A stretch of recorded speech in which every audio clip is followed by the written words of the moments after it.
আসসালামু আলাইকুম রহমতুল্লাহি ওয়া আলহামদুলিল্লাহি রাব্বিল আলামিন ওয়াল আকিবাতু লিল মুত্তাকিন নবিয়িনা মুহাম্মাদিন ওয়া আলা আলিহি ওয়া আসহাবিহি আজমাইন। আলিফ থেকে শুরু দর্সে কায়দার আমরা আজকের চতুর্থ পর্বে উপনীত হতে পেরেছি। আলহামদুলিল্লাহি রাব্বিল আলামিন। হরুফে হিজা আরবি অক্ষরের পরিচয়, সে অক্ষরগুলো কিভাবে আমাদের মুখের মধ্য থেকে কোত থেকে উচ্চারণ করতে হবে, আর তার সেফাত বা তার মাখরাজের জায়গাগুলো, সে বিষয়ে আমরা ইতিপূর্বে তিনটি দর্স করতে পেরেছি।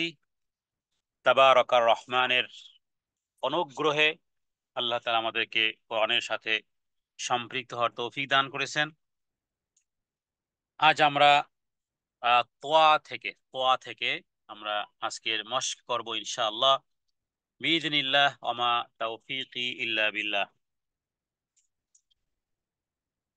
তার পূর্বে আমরা রাসূলুল্লাহ সাল্লাল্লাহু আলাইহি ওয়াসাল্লাম থেকে বর্ণিত কোরআনুল কারীমের ফাজাইলে কোরআন সম্পর্কে কিছু কথা, বক্তব্য, সামান্য কিছু জানা প্রয়োজন। এই কারণে যে যখন আমরা কোনো জিনিসের লাভ জানি তখন সেটি করতে আমরা আগ্রহী হই। কোরআনুল কারীমকে আল্লাহ তাআলা হেদায়েতের হেদায়েতের ওয়ে, হেদায়েতের দিক নির্দেশনা এবং সৎকর্ম পরায়ণদের উপরে আল্লাহ তাআলা রহমত করবেন যেই ওয়ে, সেটি হলো কোরআনুল কারীম শিক্ষা করা। কারণ এটি হলো সরাসরি ডাইরেক্ট ডাইরেক্ট এটাকে আল্লাহ তাআলা এভাবে করে বলেছেন যে আমি এই কোরআনুল কারীমকে ওয়া ইন্নাহু লাহুদান, এটা হলো হেদায়েত। হেদায়াত হেদায়েত কি, যা সূরা ফাতিহার মধ্যে চাই। হেদায়েত কে পেয়েছে? হেদায়েত পেয়েছে হাবশী উমাইয়া বিন খালফের গোলাম, নিজেও গোলাম, বাবাও গোলাম, মাও গোলাম। তার নাম কি? তার নাম হলো বেলাল রাদিয়াল্লাহু তাআলা আনহু। হেদায়েত পেয়েছেন। শারীরিক সৌন্দর্য যার মধ্যে কিছুই ছিল না। অন্যদিকে আরবি, দুধে আলতা রং, সর্দার, রসুল্লাহ সাল্লামের রক্তের খুব কাছাকাছি সম্পর্ক আবু তালেব হেদায়েত পায়নি, আছে জাহান্নামে। বেলাল রাদিয়াল্লাহু তাআলা আনহু মৃত্যুর আগেই জান্নাতের সুসংবাদ নবীজি এসে দিয়েছিলেন। ওটার নাম হলো হেদায়েত। ওটার নাম হলো হেদায়েত। সেই জিনিসকে যদি পেতে চাই তাহলে কোরআনুল কারীমের কাছে আসতে হবে। দলিল আল্লাহ তাআলার ওই কথা, সূরা নামল আয়াত নাম্বার 77। আল্লাহ বলেন ওয়া ইন্নাহু লাহুদাউ ওয়া রাহমাতাল লিল মুমিনিন। এটা নিশ্চিত কথা যে কোরআনুল কারীম মুমিনদের জন্য হেদায়েত এবং মুমিনদের জন্য রহমত। কোরআনুল কারীমের মাধ্যমে আল্লাহ তাআলা কাউকে উচ্চ মর্যাদায় সমাসীন করেন, কাউকে পদদলিত করা হবে। কোরআনুল কারীমের কারণে তারা আরো নষ্ট হয়েছে। কারণ কোরআনুল কারীমকে পৃষ্ঠ প্রদর্শন দেখিয়েছে, যারা কোরআনকে পিঠ দেখিয়েছে এরা আরো মরেছে, আরো খারাপ হয়েছে এদের এদের জন্য। কোরআনুল কারীমে আল্লাহ তাআলা বিষয়টি বলেছেন, হাদিসের মধ্যে পাওয়া যায়। ইন্না হাযাল কোরআন ইয়াহদি লিল্লাতী ইয়াকওয়াম ওয়া ইউবাশশিরুল মুমিনিন। আর যাদের অন্তরে রোগ আছে এদের রোগকে আরো বাড়িয়ে দিয়েছে। তাহলে আমরা পৃষ্ঠ প্রদর্শনকারী নয়, বরং আমরা হেদায়েত চাই, রহমত চাই। তাহলে আসতে হবে এই কোরআনের কাছে, যা আল্লাহ তাআলা নিজের কথা। অন্যদিকে আল্লাহ তাআলা অন্য আরেকটা জায়গাতে সূরা লোকমান আয়াত নম্বর 3, সেখানে আল্লাহ তাআলা বলেছেন হুদাউ ওয়া রাহমাতাল লিল মুহসিনিন। এই কোরআনুল কারীম হলো হেদায়েত এবং রহমত, এবং কাদের জন্য? যারা সৎ কর্মের দিকে, সৎ রাস্তার দিকে, নেককার হতে চায়। প্রত্যেক মানুষ এই পৃথিবীতে সম্মান, আত্মতৃপ্তি, ভালো অবস্থা নিয়ে জীবনযাপন করার জন্য আল্লাহ তাআলার রহমতের মুখাপেক্ষী। কোটি টাকা থাকতে পারে, কিন্তু শারীরিক সুস্থতা আনার জন্য, সম্মান ইত্যাদি, আত্মতৃপ্তি, এগুলো আল্লাহর পক্ষ থেকে একটি বিশেষ একটি জিনিস। এবং এই পৃথিবী ত্যাগ করার পর আলমে বারজাখ, মৃত্যুর পরের ওপারের জীবন, ওপারের জিন্দিগি, মৃত্যুর ওপারে প্রত্যেক মানুষ আযাব থেকে রক্ষা পাওয়ার জন্য, হ্যাঁ, এবং সেখানে সেই জীবনে একটু সুখময় জীবন, যেই জীবনের সুখ শুরু হলে আর শেষ হয় না, আর যেই জীবনের দুঃখ শেষ হলেও দুঃখ শেষ হয় না, সেই জীবনের জন্য কে না আছে যে আল্লাহর রহমতের মুখাপেক্ষী নয়? আমরা সবাই এ দুনিয়াতেও মুখাপেক্ষী, পরকালে মৃত্যুর পরে ওপরের জীবনের জন্য মুখাপেক্ষী। কবরের জীবনের পর কিয়ামতের দিন জাহান্নাম থেকে মুক্তি কিংবা জান্নাত প্রাপ্তির জন্য প্রত্যেক মানুষ আল্লাহ তাআলার রহমতের মুখাপেক্ষী। কোনো মানুষ আমল দিয়ে জান্নাতে যেতে পারবে না, আল্লাহ তাআলার রহমত লাগবে। এবার আপনি বলুন, আপনি কোন জগতে বসবাস করেন যে এই ওয়েগুলো আপনাকে, স্টেশনগুলো পার হতে হবে না? হ্যাঁ, আলমে আরওয়াহে একটা জীবনে ছিলেন, মায়ের পেটে এসেছিলেন, এরপরে দুনিয়ার জীবনে আপনি যতই সুখী দাবি করেন না কেন, বহু কিছুর অপূর্ণতা আপনাকে 24 আওয়ার্স আপনাকে ঘিরে ধরে আছে। তাহলে এই পৃথিবী, এরপরে আসবে মরণের একটা সময়, কবর, এরপরে আবার উঠতে হবে পরকাল। সূরা ফাতিহার মধ্যে যেগুলো স্বীকৃতি দেই, এই তিনটি স্থানে যদি কোনো ব্যক্তি নিজের সম্মান বাড়াতে চায়, এই তিনটি জায়গাতে, দুনিয়া, কবর, পরকাল, সম্মানজনক জীবন যাপন করতে হলে তাকে এক্স্যাক্টলি 100% কাবা ঘরের প্রভুর কসম খেয়ে বলতেছি, কোরআনুল কারীমের কাছে আসতে হবে। কারণ এই কোরআনুল কারীমই তাকে এই সব ওয়ে তার জন্য হেদায়াত, তার জন্য রহমত। হ্যাঁ, আল্লাহর রহমতের মুখাপেক্ষী এ সমস্ত জায়গাতে, কঠিন কঠিন জায়গাতে, যেখানে বাংলাদেশ থেকে, টেকনাফ থেকে আমেরিকায় নেটওয়ার্কিং সিস্টেমে ভিডিও কলে দেখা যেতে পারে, কিন্তু বাড়ির কাছে লেবু গাছের তলে বা বাঁশ ঝাড়ের নিচে মা বাবার কবর আছে, সেখানে নেটওয়ার্কিং সিস্টেম বন্ধ হয়ে আছে। আল্লাহর রহমতের মুখাপেক্ষী ওই রহমত যারা আমরা কদমে কদমে মুখাপেক্ষী, কোরআনুল কারীম দ্বারাই হাসিল করা সম্ভব। সুতরাং আসুন, জীবন থাকতে গভীরভাবে চিন্তা করুন, যেই কোরআনুল কারীম আপনাকে পৃথিবীতে, কবরে, পরকালে আমাদের জন্য রহমত, হেদায়াত, হ্যাঁ, আরোগ্য, কোরআনুল কারীম আরোগ্য, ইমানদারদের পার্থিব জীবনে রহমতের কারণ, পথভ্রষ্টতা থেকে রক্ষা করবে কোরআনুল কারীম, দৃঢ়ভাবে যে আঁকড়ে থাকবে, সর্বপ্রকার পথভ্রষ্টতা থেকে সে বাঁচতে পারবে। আল্লাহ তাআলা নিজেই বলেছেন যে আমার বর্ণিত পথ হলো অনুসরণ করবে, সে কখনো পথভ্রষ্ট হবে না এবং কখনো কষ্টেও পতিত হবে না। নবীজি বলেছেন, ইমাম তাবরানী একটি হাদিস এনেছেন, এই হাদিসটি বলে আজকের আলোচনা শেষ করব। সেটি হলো, রাসূলুল্লাহ সাল্লাল্লাহু আলাইহি সাল্লাম বলেছেন, কোরআনুল কারীমের একটি প্রান্ত আল্লাহ তাআলার হাতে, অপর প্রান্ত তোমাদের হাতে। যদি তোমরা তা ধরে থাকো, তাহলে তোমরা কখনো পথভ্রষ্ট হবে না।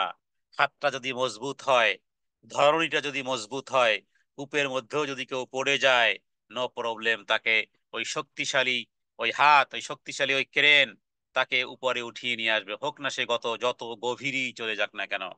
কোরআনুল কারীমের এক প্রান্ত আল্লাহর হাতে, আর অপর প্রান্ত তোমাদের হাতে।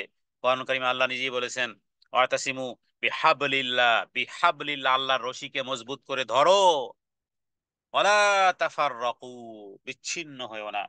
রবের কাছে প্রার্থনা করি, হে আল্লাহ, কোরআনুল কারীম শিক্ষাকরণের এই প্রাথমিক ধাপে হরুফে হিজার সাথে পরিচয়ের মাধ্যমে কোরআনুল কারীমের হেদায়াত আর রহমত আমরা মোকাপেক্ষী, আপনি আমাদেরকে প্রদান করুন। আসুন তাহলে আজকের দর্সে কায়দার এই চতুর্থ পর্বে আমরা তোয়া থেকে আমরা উচ্চারণ করব, তোয়া থেকে ইনশাআল্লাহ। ইতিপূর্বে আমরা দত পর্যন্ত তেলাওয়াত করেছি। জি, আউযু বিল্লাহি মিনাশ শাইতানির রাজিম। তর উচ্চারণটি মূলত আসলে জিহ্বার আগা, তর উচ্চারণটি কিভাবে হবে? জিহ্বার আগা, সামনের, উপরের দুই দাঁতের গোড়ার সাথে লাগিয়ে বলতে হবে তোয়া, তোয়া, তোয়া। আওয়াজ কঠিন হওয়া, উচ্চারণে ধাক্কা দেওয়া। তোয়া, ওয়াসা ত, ওয়াসা ত, ওয়াসা ত। আচ্ছা, তোয়া যেখানে, দাল কিন্তু সেখানে, তা কিন্তু সেখানে, মনে রাখবেন। তোয়া, দাল, তা কিন্তু একই মাখরাজ। এরপর আসি ওয়া, জিহ্বার আগা, সামনের উপরের দুই দাঁতের আগার সাথে লাগিয়ে, হ্যাঁ, দুই দাঁতের আগার সাথে লাগিয়ে দুই হারাকা বা 4 হারাকা পরিমাণ টেনে পড়তে হবে, আওয়াজকে কঠিন করে।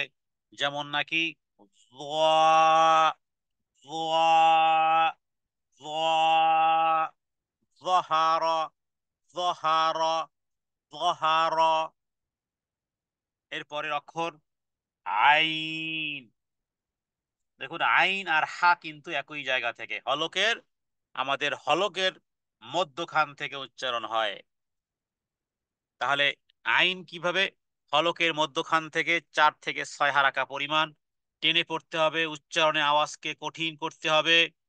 যেমন নাকি আইন, আইন, আইন, আলাক, আলাক, আলাক। তাহলে আইন, আইন আর হা কিন্তু হলকের, হলকের গর্দান মানে হলকের মধ্যখান থেকে, গলার মধ্যখান থেকে, মুখের কোনো কাজ নেই। আইন, আইন, হা একই জায়গাতে উৎপত্তি। আইন যেখানে, হাও সেখানে, মুখের সাথে সম্পর্ক নেই, গলা থেকে আপনাকে আওয়াজ বের করতে হবে। আইন, আইন, আইন। অনুরূপ ভাবে হাও কিন্তু সেখান সেখান থেকে। যাই হোক, এরপরে হলো গইন, হলকের শেষ থেকে উচ্চারণে আওয়াজকে কঠিন করে ধাক্কা দিয়ে গইন, 6 হারাকা পরিমাণ টানতে হবে। গইন, গইন যেখানে, খাও কিন্তু সেখানে। গইন যেখানে উচ্চারণ হবে, খাও একই জায়গা থেকে উৎপত্তি স্থল। গইন, পূর্ণ এক শ্বাস দিতে হবে প্রতিটি হরফের জন্য, শুধু উইদাউট আলিফ ব্যতীত। কারণ আলিফ হয় এভাবে, আলিফ, আলিফ, আলিফ। আর সব অক্ষরকে পূর্ণ এক শ্বাস দিয়ে পড়বেন। গইন, গবারা, গবারা, গাইন। আল গনি, আল গনি, আল মুগনি। সব জায়গাতে গাইনের উচ্চারণ, আল্লাহ তাআলা আসমা ও সিফাতের নাম সমূহ। গবারা, গাইন। এরপরে আসতেছে পরের হরফ হলো ফা। ফা কিভাবে? নিচে ঠোঁটের পেট, সামনের উপরের 2 দাঁতে আগার সাথে আগে নিচের ঠোঁটের পেটকে লাগান। নিচের ঠোঁটের পেট সামনের 2 দাঁতের সাথে ফিট করে দেন। এরপরে বাতাস বের হবে, আওয়াজ বের হবে। হ্যাঁ, 2 হারাকা পরিমাণ বা 4 হারাকা পরিমাণ টেনে পড়েন এভাবে। ফা, ফা, ফালাক, ফালাক, ফা, ফালাক, ফালাক। না, যেমন কুল আউযু বিরাব্বিল ফালাক। ফা, ফা।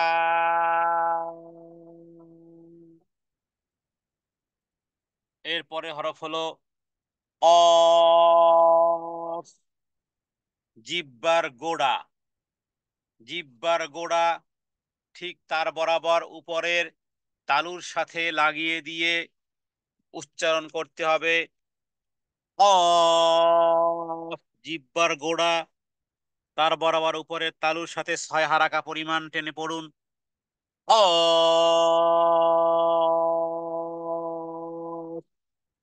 অফ, অফ। ইকরা, ইকরা, ইকরা। কফের উচ্চারণ। এবার পূর্ণ আলিফ থেকে আমি শুধুমাত্র 3 বার 3 বার করে এই কফ পর্যন্ত এসে থামবো ইনশাআল্লাহ।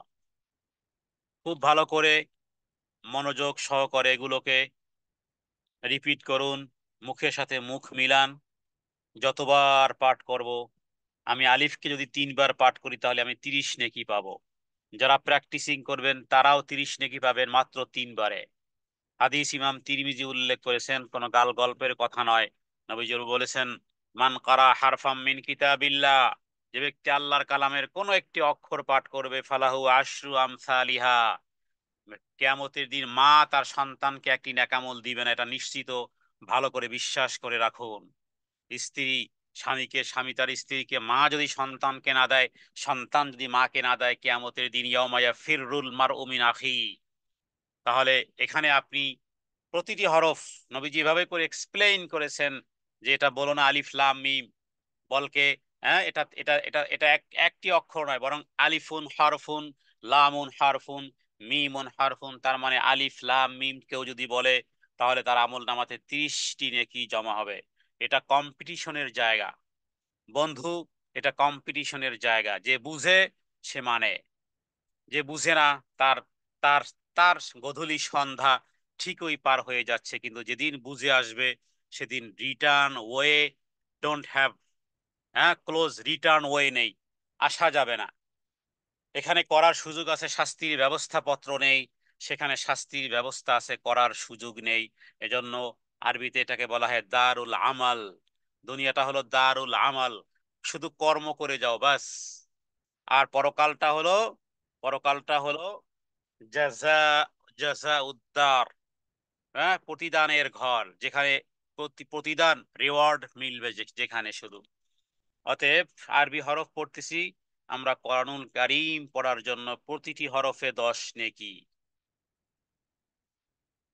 আলিফ, আলিফ, আলিফ, উচ্চারণে আওয়াজকে কঠিন করেছি, ধাক্কা দিয়ে উচ্চারণ করেছি, কোন রকমের টানবিহীন উচ্চারণ করেছি। আলিফ, আলিফ, আলিফ। এরপরে বা, দুই ঠোঁটকে বন্ধ রেখেছি, এরপরে ধাক্কা দিয়ে সজোরে আওয়াজ করে লম্বা করে পড়েছি, বা, বা, বা,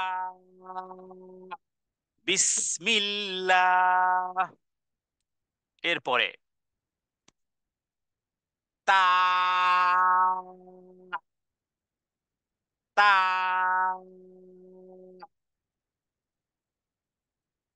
তা, জিহ্বার আগা সামনের উপরের দুই দাঁতের গোড়ার সাথে লাগিয়েছি, উচ্চারণে আওয়াজকে কঠিন করেছি, ধাক্কা দিয়ে বলেছি তা,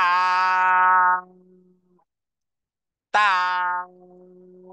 মনে রাখবেন, তা, তোয়া, দাল একই জায়গাতে উচ্চারণের স্থল। এরপরে হলো সা, সা, সা, জিহ্বার একেবারেই আগা সামনের উপরের দুই দাঁতের একেবারে আগার সাথে লাগিয়ে এখান থেকে 3টি অক্ষর উচ্চারণ হয়, সা, রাল, ওয়া। তিন 3টি হরফের উৎপত্তি স্থল একই জায়গাতে।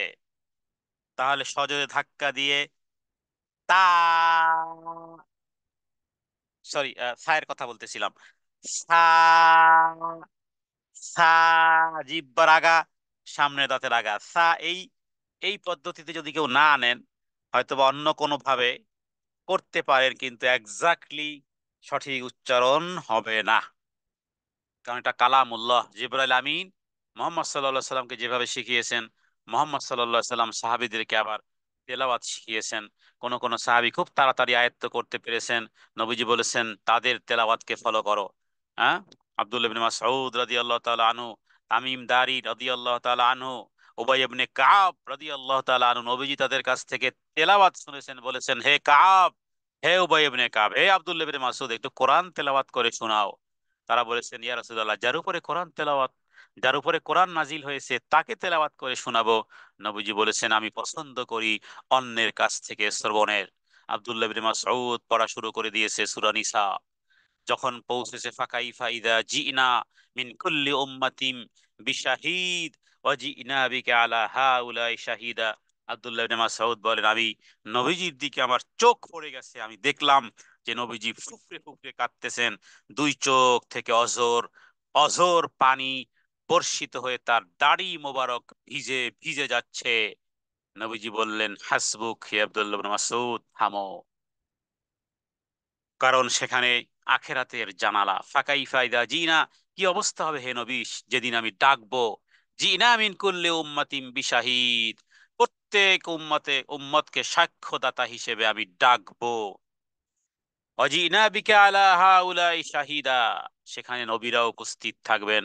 নবীজির সামনে সেই দৃশ্য ছিল, নবীজির চোখ দিয়ে অঝোর ধারায় পানি বর্ষিত হয়েছে। এগুলো কোরআনুল কারীমের ঘটনাবলী।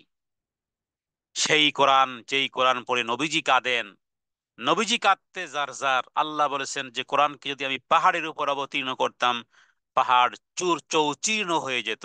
লাওয়ানজালনা হাদাল কোরআন আলা জাবাল লারাইতাহু, তাহলে দেখতে খাশিয়ান, তারা ভয়, মুতাসাদ্দিয়ান, এই পরিমাণ তারা নতজানু হয়ে যেত।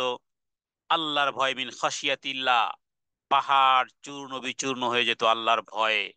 সঞ্জীবনী শক্তি প্রতিটি জিনিসের মধ্যে আছে। কে বলেছে জীব আর জড়, জীবা হোক আর জড় হোক, সব আল্লাহ তাআলার বাহিনী।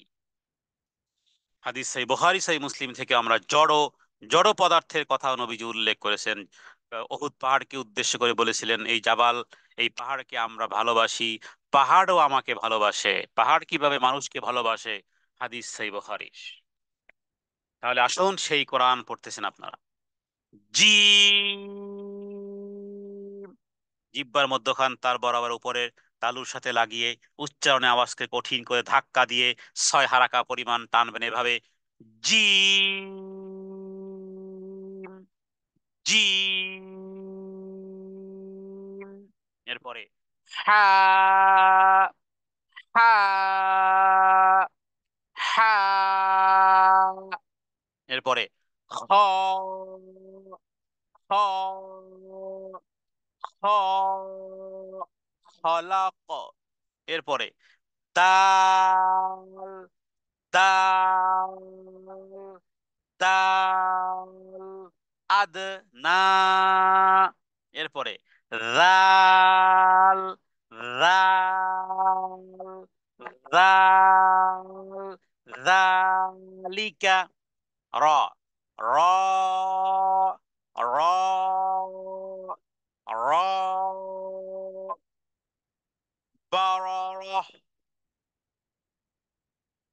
এরপরে ঝা, ঝা, ঝা, ঝা, হুমাজা, হুমাজা, লুমাজা।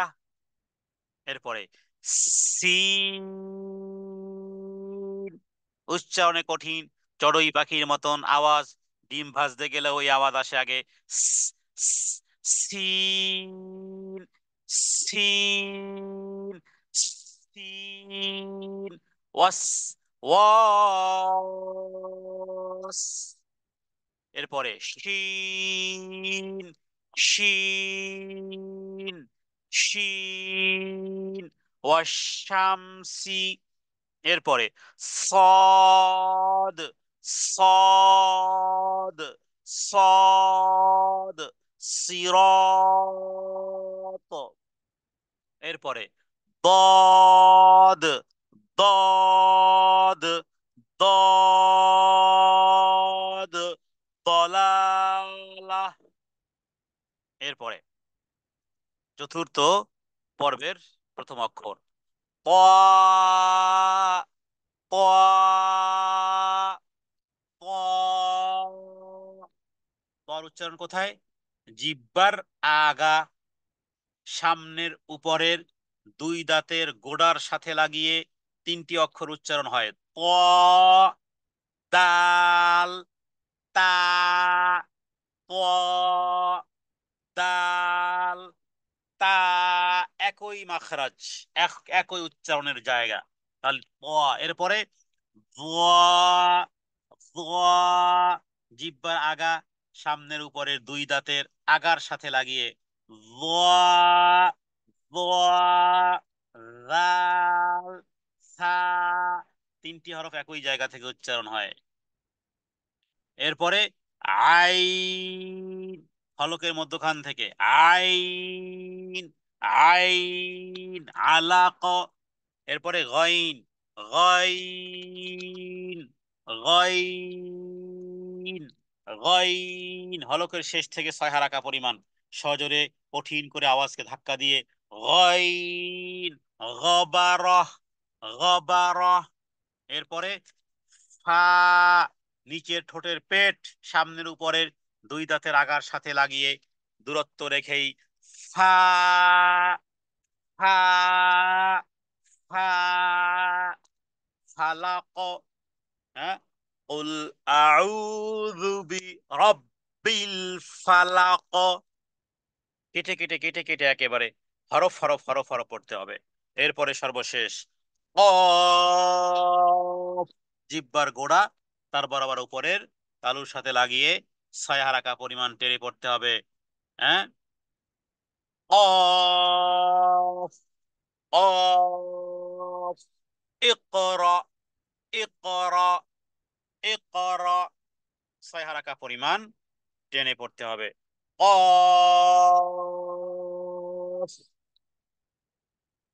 আলিফ থেকে শুরু দর্সে কায়দার এটি চতুর্থ পর্ব। যারা পরবর্তীকালে অংশগ্রহণ করবেন তারা আলিফ থেকে নিয়ে এই কফ পর্যন্ত বারবার বারবার অনুশীলন করবেন। আল্লাহ তাআলা আমাদেরকে কোরআনুল কারীম ওইভাবে তেলাওয়াত করার তৌফিক দান করুক যেভাবে জিবরাইল আমিনের মাধ্যমে নাজিল হয়েছে এবং মুহাম্মদুর রাসূলুল্লাহ সাল্লাল্লাহু আলাইহি সাল্লাম তিনি তেলাওয়াত করেছেন। রবের কাছে এই প্রার্থনা করে আজকের পর্ব এখানেই শেষ করতেছি। হাদা মিন্নি, আল ইলমু ইনদাল্লাহ, আল্লাহু আ'লামু বিস-সাওয়াব। সাল্লাল্লাহু আলা সাইয়্যিদিনা মুহাম্মাদিন নবিয়্যিল উম্মি ওয়া আলিহি ওয়া সাল্লিম। আসসালামু আলাইকুম ওয়া রাহমাতুল্লাহি ওয়া বারাকাতুহু।